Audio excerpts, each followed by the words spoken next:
Hello everyone. It's James again. And today I want to talk about loneliness. Within regards to being a narcissistic abuse survivor. But actually a bit more than that. Loneliness within regards to the world at large. And how this fits into the NWO.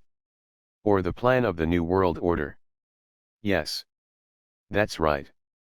The rulers and the elites that call the shots and run the show.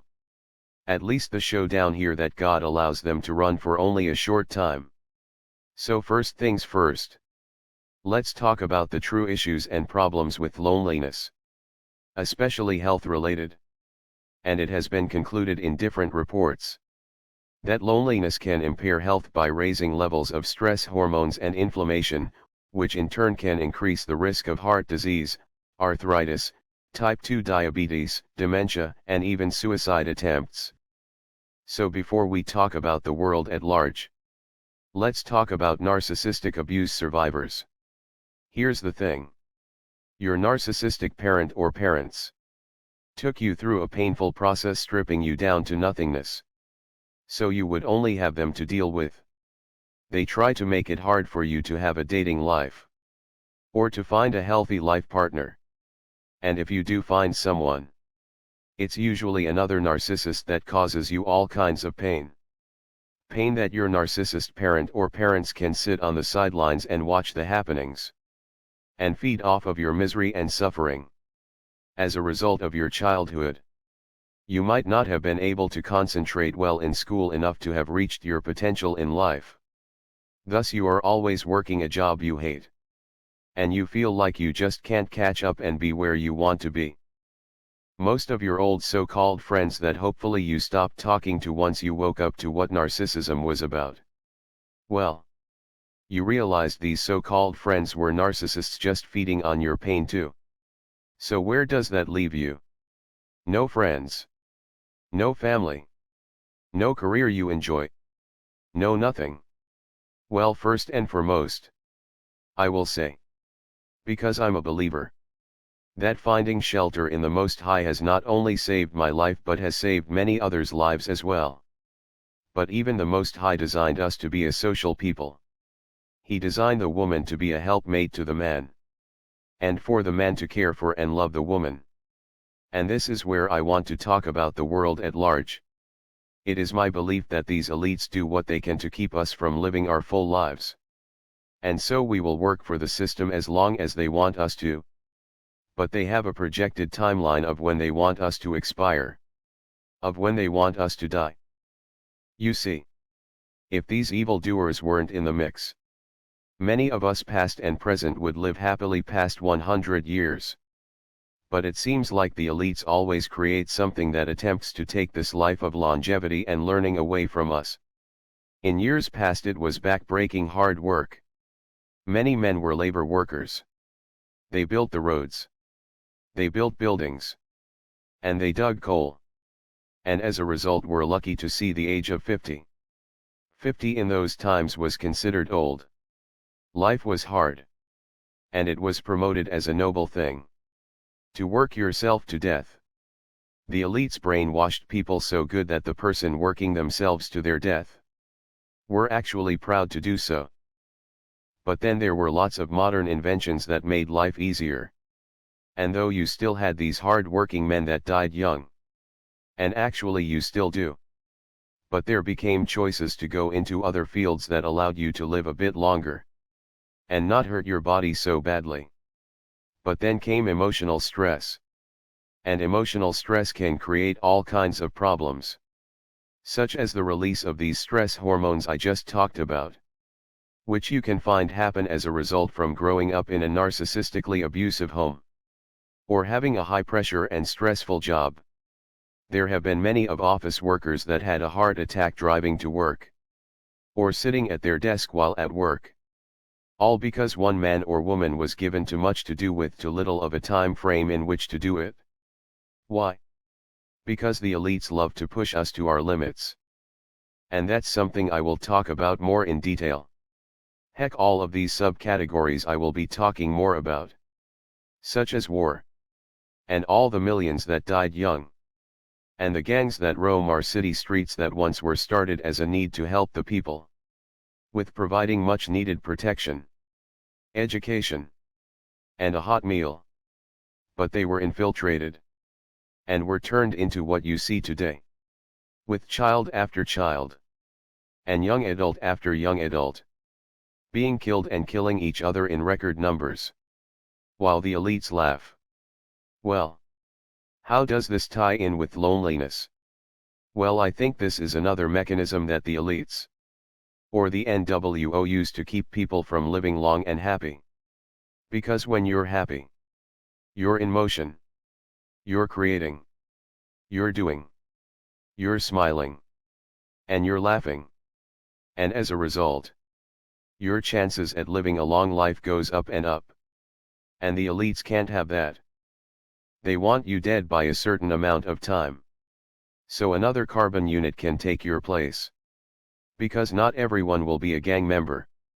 Not everyone can work in the coal mines until they can't breathe. And not everyone can work managing a very important and stress-driven company. So they wall you off into something they can get you with. And that's loneliness. And though it appears those that grew up in narcissistically abusive homes have it a bit worse. Because at least if you grew up in a normal home, you have family to rely on. But the elites are working on that. They want everyone split up, turning women against men, and making men afraid to deal with women. It's all a setup to get people stuck in their little boxes. So their bodies pump out these stress chemicals and you die at an early age. Now don't get me wrong. I'm not saying that you should just run out and have a relationship with someone for the sake of doing so. Because that's how many of us got into some of the troubles we found ourselves in. And no, I don't think MGTOW was created by the elites. However, I believe that they knew it was going to happen and banked on it happening naturally. From something they did create, which was feminism. I still believe that marriage licenses aren't biblical. And I do believe men and women should be careful. And yes, family courts are biased against men and oftentimes men get railroaded in the system.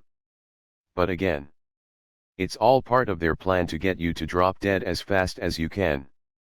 Because though you aren't out there in the dating market, and you got away from your crazy ex, even though you feel good that you're not with someone abusing you, and you feel peace and harmony, and all that good stuff, at some point, the need to be around others. For most people, not all, but most people will start to rear its head back into your life. And the reason why is that's how you were created to be by the Most High God. And if you don't have family because they are all narcissists, or you don't have any close friends due to whatever reason, loneliness for extended times can cause problems. Yes, I'm a believer in being alone for certain times to get one's life straightened out, and to pray, and get connected with the Most High. Because He does oftentimes want to spend alone time with us. But remember something. He doesn't make mistakes. And He didn't make a mistake in how He made you. The need to laugh with someone or to have a life mate is normal. This is why I tell people all the time. Even if you can take a fun class twice a week, do it. Because this might help drive down that loneliness feeling that might rear its head in your life. And in doing so, you might find a good life partner. But be careful. Make sure you balance what you're seeing in others against the Word. And pray and ask the Most High for discernment. And never be afraid to leave a new friend or an old one if they aren't treating you the way you should be treated. You know, I've seen videos of old men and women in their 80s and 90s doing incredible stuff that you would expect a 20-year-old doing. And I see they have something good going for them. And that's joy. They aren't lonely. At least they don't appear to be. And they are full of joy. However, someone that is 60 might die out of sheer loneliness when they have so much more to do and accomplish in this life. And so much more to live for. But that's the goal of the NWO depopulation. And they have a variety of ways of doing this. You see it every year get weirder and weirder. Changing how men and women interact with each other. To the point there's very little interaction at all. They are turning us into worker drones that have an estimated expiration date. So what do we do? Get out there and live your life. And enjoy interacting with others. Be careful and have boundaries. But let's not become what the elites want us to become. And that's worker drones that don't dream. That don't laugh and that don't achieve. But we just work for them and die. That's not us. We are more than that. The Most High created us all for a purpose. Let's get out there and fulfill and do all of the things the Most High created us to do. Well, that's all I have for now. I hope everyone had a blessed day. Oh. And I've been asked by several people. Actually for quite a while now about donations. And where they can donate to me and what I do. And truthfully, when I get messages like that, I do feel blessed that someone would even think to say that to me regarding myself and my work. So to that I say thank you. And as I've mentioned to them, I did create a Patreon page a while back, but I never did anything with it because I didn't set it up the way I wanted it to get set up. I've just been busy. But I promise I will work hard on it in the next little bit. So I can have it up and running and can link it to my videos. So those that want to donate and help out if they would like to do so can. And if you are unable to donate, don't worry about it at all. But those that will donate. And for those of you asking about donating, I thank you from the bottom of my cartoon heart. So look for the link soon. I don't know when that will be. But I will be working on it. So it will be available sooner rather than later. Again, I hope everyone had a blessed day. And until next time, bye for now. And be good to yourself.